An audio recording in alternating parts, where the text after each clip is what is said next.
Hey, welcome into the Morning Buzz. I'm Laurence Holmes. Thanks so much for hanging out. We appreciate you listening, whether you're checking us out on Spotify or if you're checking us out on Apple or if you're on YouTube. For all my YouTube peeps, I kind of went back to old reliable today with Zoom instead of StreamYard, and we'll see if the video ends up being at least a little bit better from an audio standpoint. The podcasts have had no problems. By the way, if you're also someone that consumes podcasts via Apple or Spotify, you should subscribe to House of L over there too. Give us a 5-star review. It is very, very helpful. I will be self-indulgent today. I will navel gaze a little bit today on the show because I got a surprise. Strangely enough, like during the recording yesterday, I got the text message from my guy Josh Nelson over at Sox Machine, that I had been nominated for Illinois Sportscaster of the Year, which is crazy. Like it's definitely one of the things for my Infinity Gauntlet that I've been working on, and I was blown away by the fact that I was nominated for this. Like, truly, I was not expecting it. I don't even know how I got nominated because this is something, I mean, I know the process. The process is that your peers nominate you for this, but I was stunned by it in a very happy way. Like, it's been a rough year for a lot of different reasons. And at some point, maybe I'll talk about all of the reasons with you, but this was a wonderful, wonderful surprise. And I'm really, really thankful for it. I try to do good work. I try to be good to people.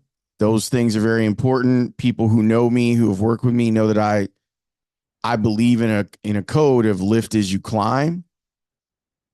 That's a big deal to me. So I've said it, I've talked a little bit about it here on the podcast. Like I'm a big proponent of watching people graduate. And I've had the pleasure of watching all of my producers graduate.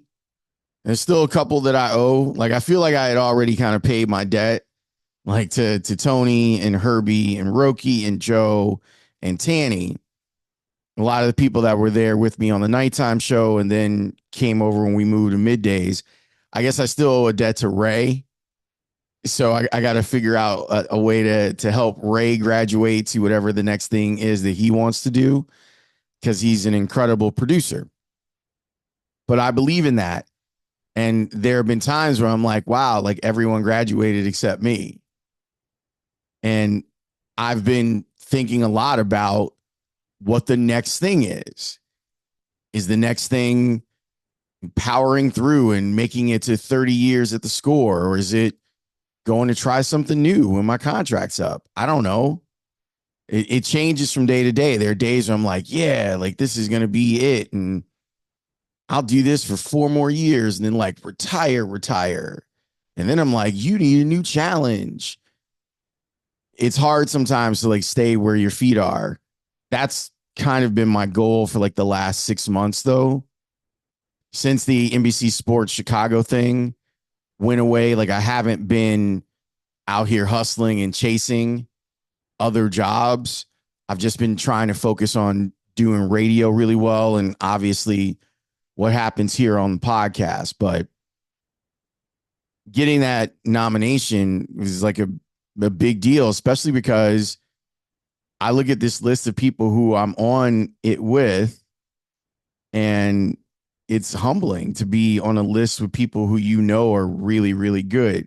So what I'd like to do is I'd like to tell you a little bit about the folks that are on this list and why I think they're terrific, why I think each of them is equally as worthy of this award as I am, because I've worked with everyone here except for Taylor McGregor. So I'll start with Taylor. And I don't know if you were paying attention, Like Taylor clearly, like she does a great job with all of the Cubs stuff, but her college football reporting is spectacular. And it's so funny. I was texting with Carmen Vitale, who was on the show last week. She's a big ASU fan. Because Taylor McGregor, if you didn't see the end of the ASU BYU game, go look at it. It was a zoo. It was bizarre. The game was supposedly over. Arizona State fans came onto the field. The game wasn't over. There was still a second left. They had to try and clear the field. They couldn't, so they just kind of put everyone in the far end zone. It took 13 minutes to get all this stuff cleared up. Then there was a Hail Mary. And then in the middle of it, like after the Hail Mary is defended, in the middle of it, there's Taylor McGregor. And I texted Carmen and I was like, man, I feel bad for Taylor because she was in the middle of like chaos, like actual chaos. And she did an incredible job with it. And obviously, like the Cubs stuff, she does great work. And like that chemistry that she's built up with Boog and JD, it comes through. And I think that it makes the broadcast, I think, even better when you have a group of people that are committed to the same cause and are okay, like having a little bit of fun with each other too, but taking the job seriously. And I think she's done great at that. Obviously, Pat Hughes is on this list. And it kind of feels unfair. Like there's a Hall of Fame broadcaster on the list. We don't have a chance. Like the rest of us don't have a chance. And he's still at the top of his game. He's also just a wonderful human being. And I've had the chance to fill in and do a little bit of pre and post on Cubs broadcast over the last, 4 years here and there. You know, they'll sprinkle me in when they can't find anyone else. And he's incredibly gracious and smooth and nice. And you like being around him on top of the fact he's an incredible broadcaster. My partner in crime, Layla Rahimi. This has been as equally a difficult year for her as it has been for me. She still holds her head like really high. She is an excellent communicator, an excellent broadcaster. And I love when she gets upset. And I mean that in the sports radio way. I love when there's a bee in her bonnet and she pulls out her notebook and she is like, let's get to business. Receipts Rahimi is a thing. And I feel like what she's done for the score is honestly immeasurable. Like how she's been able to change the way that overall we are perceived as a radio station. And I think she's done incredible stuff for me. She's done really incredible stuff for Dan and for the station overall. And it's why, like, when you see that one of the main, and I'm using air quotes for those who can't see me, one of the main hosts is out, it's why she's always the first choice, because we know how good she is. And she continues to like up things, you know, like she makes it so that you have to be prepared. You will get embarrassed. Like if you're not ready to work with Layla Rahimi, you will get embarrassed on the air. So be prepared if you ever get the opportunity. It's ironic that Jeff Joniak is on this list too, at least for me, because I ran into Jeff. I haven't seen Jeff in a while. And quiet as it's kept, I interned for Jeff Joniak. I interned for Jeff Joniak and Lou Canellis. That was like my first real job working at WMAQ radio. And I saw him and he was like, how are you doing? Like, how are things? How's the new show? He was very gracious. And he's been doing this job for 25 years as the Bears play-by-play guy. And he's super gracious and asking me about like the move from middays to afternoons and the different role that I'm in on the afternoon show. And he offered advice and counsel and all of those things that he doesn't have to do. And when I was covering the Bears, like you think about like all those incredible moments. I wish he had more moments, but I guess with Caleb Williams around, he's going to have more moments to go crazy in the booth. But think about it. How iconic is fade to black or Devin Hester, you are ridiculous. Like that is iconic stuff that people who are Bears fans will remember forever. And he continues. He and Tom, Tom actually let me into the building over at Fox, and he basically just told the security guards, like, he's a really nice guy. And the security guard was like, okay, and just let me in because that's Tom Thayer. That's how he rolls. So shout out to Jeff. Deion Miller, like, real talk, like, Deion is my heart, yo. Like, she is the nicest person. And we were at JD and Vaughn's event, and I hadn't seen Deion because I haven't been out in the field as much. And I just, like, she is instant sunshine, man, like instant joy. And we were talking about the business, and she just came in here. Where was she at? In Ohio? And she just made Chicago, like you would think Deion lived her whole life here. The care with which she goes about her business, the professionalism with which she goes about her business is awesome. She always has that like million-watt smile for you too when you see her. She'll give you a big hug. And she, like, there are people who ask you how you're doing. And like this is the Deion Miller move. Deion will grab like both of your arms and she will look you dead in the face and be like, no, how are you doing? And she means it. And she is willing to have that conversation with you because she's just a good person and an incredible broadcaster. And I laughed when, you know, she hit me up to congratulate me. And I was like, man, like being on the list with you is dope. Because she's the goods, man. And just no matter whether she was at Fox or at Channel 7, like she just is amazing. Like for real, for real. David Haw, he of the Chicago Haw Sports Network. That's not what it's called. But David is such a professional. He's never rattled. You know what's really interesting?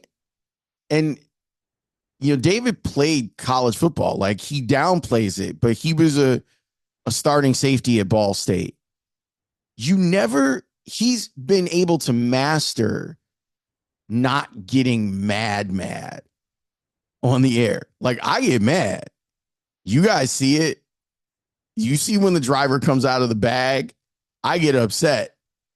David never does. It's always like that heartbeat never like goes above 90. And what I think it allows for him to do is for him to give you really clear analysis and opinion. Like he doesn't fly, like that's not his bag. Like this is not how he rolls. And so when I hear him, I'm like, okay, this is going to be really, even if I disagree with his point, I know that it is researched and well thought out. And then the conclusion that you come to, like that's on you on whether you come to the same conclusion. But he's also really willing to hear someone else's opinion and be like, I didn't think of that.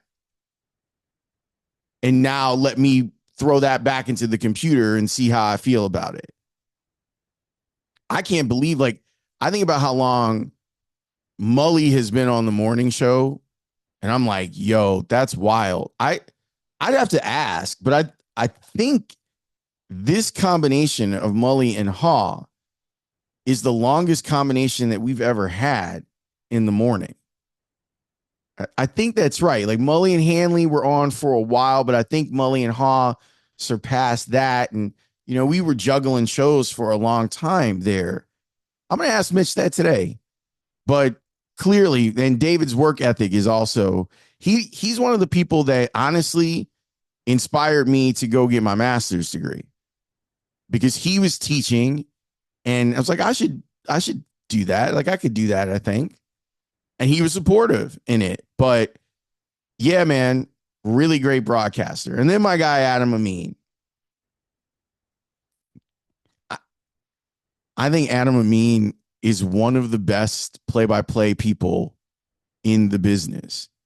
I think that we've been very lucky here in Chicago with all the great play-by-play, but from a local to national standpoint, the fact that Adam Amin and Jason Benetti were both here and doing Bulls and White Sox games is incredible. Because if you hear either one of them do any other sport, it's phenomenal. Adam is also like one of the most creative. Like he is, I love being around him. And the reason why is that he sparks my own creativity. What he's doing now, when he's not working, he's DJing. Like for real. He's out in clubs DJing because he loves music. He's creating music. And I see him and I go, yo, like we had this long discussion, strangely enough, like while we were in the club listening to dude. And we were talking about like needing that outlet, even though we work in an industry where we are allowed to be creative. Having something that is your own thing outside of it is just amazing. And he's so good and he keeps getting better. And eventually that dude's calling Super Bowls, right? Like he's calling Super Bowls. It'll be a fight at the bat rack over there at Fox between him and Benetti. But those two dudes are so dope. And Adam is also really gracious. I loved it to talk football with him. He's so inquisitive and the stuff that he picks up, like I'm a little jealous of it, to tell you the truth. The stuff that he picks up from his analyst and he is able to bring to you as a listener or a viewer is top notch. Like he really cares about understanding the game because he knows if he understands the game as the play-by-play guy, you're going to understand the game as a viewer. And he is really good. And he's just a great person. So this list of people for Illinois Sportscaster of the Year, to be on it with this list of people is tremendous. And it means a lot to me. Like, I know it's cool to not care about awards. I know that that's the thing. And you don't care. Who gives a F about a MF and Grammy? Shout out to Chuck D. And I don't, at this point, like, I don't care if I win, but knowing that my peers think enough of me to put me in this group, it does mean a lot. And it does mean that it's not in vain. And don't get me wrong, like I also appreciate the love and support that you guys show me.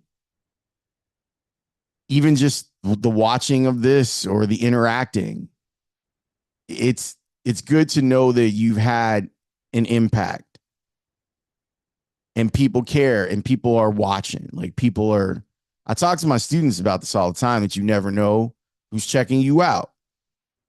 And so when those opportunities come up, you got to be ready for them. But man, you talk about an unexpected smile. I got one with this nomination and I needed it. Real talk. Like I needed it. And for it to show up like this is wild. And I'm incredibly thankful and grateful. And yeah, I have a list of awards that I want to win. And this is one of them. I got a couple in the gauntlet and a couple. And there are 3 more that I want to win. We almost won one. We almost won the Marconi for Station of the Year. Like that would have been. So we just have to keep going, right? We have to do it again next year. But we were finalists for it, and it sucked that we didn't win because Chris Tannehill deserved to win. He deserved to win. So this one's a biggie for me. And I won't be mad if I lose because look at this list. But if I win, it'll mean something, and it means something to be nominated. You hear people talk about that like in the cliched way all the time, but it actually is an honor to just be nominated for something like this. I appreciate your support, whether you're listening on Spotify or if you're listening on Apple. Shout out to Remy Martin. They saw the post and they were like, "We need to get a drink." My guy Jim from Remy Martin was like, "We got to toast this," and he's right. We do. One of my biggest problems as a human, and you may be able to relate, I'm not good at spiking the football. I'm not good at it at all. Mel used to talk to me about that all the time, that it's okay for you to spike the football occasionally. And I don't know, like I'm always like, what's the next thing? Um, but I'm working on that and I'm taking the victories when they show up. And this is a victory. Even being nominated is a victory. So I'm going to celebrate it. And I'm done with the navel gazing for today. We should find out in May, I think. I think the ceremony is in June. They'll tell the winner in May if they want to come down to Raleigh, North Carolina. Never been to Raleigh, North Carolina. I'd like to go, especially if I'm the one who won you for.